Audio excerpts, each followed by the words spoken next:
On est là tous dans la course à ce qui fait maigrir, à ce qui fait grossir. Tiens, ne fais pas ça, ça va te faire grossir. Ne mange pas ça, tu vas grossir. Ne mange pas ça, hein, surtout pas. Ah non, non, non, non, non. Sauf qu'il y a des choses qu'on néglige à côté de ça et qui pourtant ont leur importance. Et je vais te parler d'une chose dans cette vidéo que tu sous-estimes beaucoup trop et qui pourtant en fait peut être l'une des raisons pour laquelle tu prends du poids et même tu n'arrives pas à perdre du poids.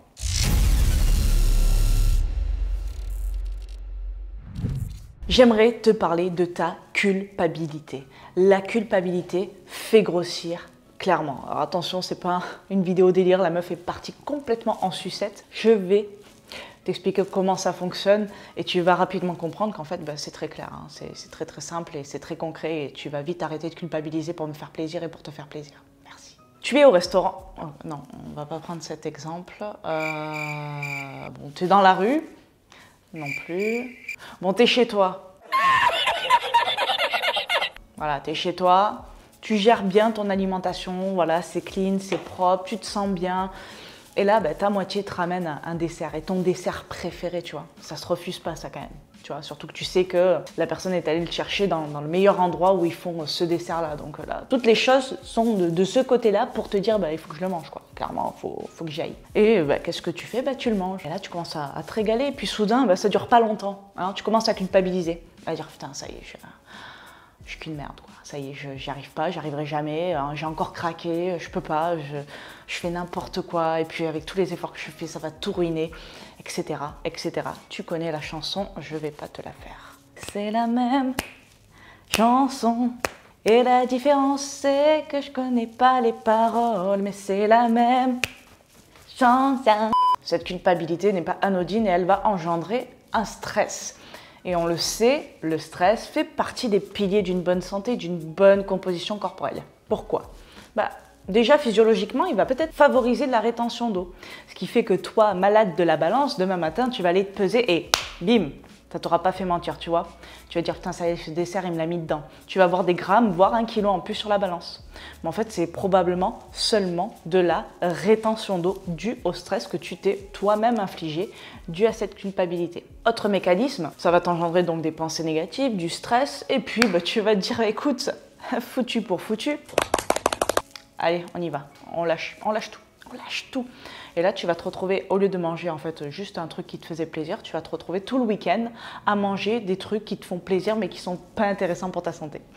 Et là, clairement, l'effet foutu pour foutu, c'est une création simple de ta culpabilité. Et c'est bien dommage parce que là, en revanche, il est probable que ça te fasse un peu plus stocker du gras si ça dure, bien évidemment. Si c'est qu'un week-end, ok, tant pis, ça sera peut-être ruiné par contre là, véritablement, tous tes efforts de la semaine et c'est bien dommage. Pour éviter ce genre de cercle vicieux d'effet foutu pour foutu, voilà les questions que tu peux te poser lorsque tu manges quelque chose qui n'est pas dans tes habitudes healthy. Quelle connerie ça aussi. Bon bref, voilà les questions que tu peux te poser donc. Est-ce que lorsque tu manges, tu te critiques ou tu te juges? Est-ce que tu ressens des émotions comme de la honte, de la culpabilité, de la colère aussi, envers toi-même en fait? Il faut absolument que tu évites ce genre de schéma de pensée-là. Et la meilleure façon de l'éviter, c'est de manger en pleine conscience, de kiffer véritablement. J'ai fait une formation à ce sujet, je te mets le lien dans la description. On sous-estime beaucoup trop la pleine conscience alimentaire, mais non seulement ça peut te permettre déjà de manger plus lentement, de mastiquer plus, donc de digérer mieux, d'assimiler plus de nutriments, d'être moins stressé au quotidien, d'avoir une sensation de satiété vraie dans le sens où tu vas pas trop servir, tu vas pas avoir faim dès que tu auras terminé ton repas, tu vas te faire plaisir quand tu en auras envie et ça n'aura aucun impact sur ta composition corporelle, tu n'auras pas ce genre de pensées négatives qui vont t'engendrer justement un cercle vicieux que maintenant tu connais. Voilà son importance. Je te conseille vivement de travailler là-dessus, il y a une multitude de choses qui peuvent t'y aider, mais clairement, la culpabilité, elle peut te faire grossir directement et indirectement. Ça te fait développer un rapport qui n'est pas sain avec la nourriture, d'autant plus que manger ce dessert, comme dans mon exemple, n'aurait eu aucun impact sur ta composition corporelle, mais absolument pas. C'est ce que tu fais là, 80% du temps qui compte, hein, tu vois, admettons, tu t'entraînes 24 jours sur 30, les 6 jours où tu te reposes, c'est une goutte d'eau au milieu de l'océan, quoi, tu vois, et idem en alimentation. Donc, tu peux être vraiment plus serein et sereine concernant cela. Détends-toi, souffle un coup et surtout kiffe, mais vraiment kiffe parce que tu vas te prendre le revers de la médaille et à un moment donné, ça va être beaucoup moins drôle. On peut avoir une vie sociale et être sportif. On peut avoir une vie sociale et avoir une bonne composition corporelle. On peut avoir des péchés mignons qui sont peut-être dégueulasses nutritionnellement parlant et être une véritable athlète. Voilà, c'est ce que je voulais te faire comprendre dans cette vidéo.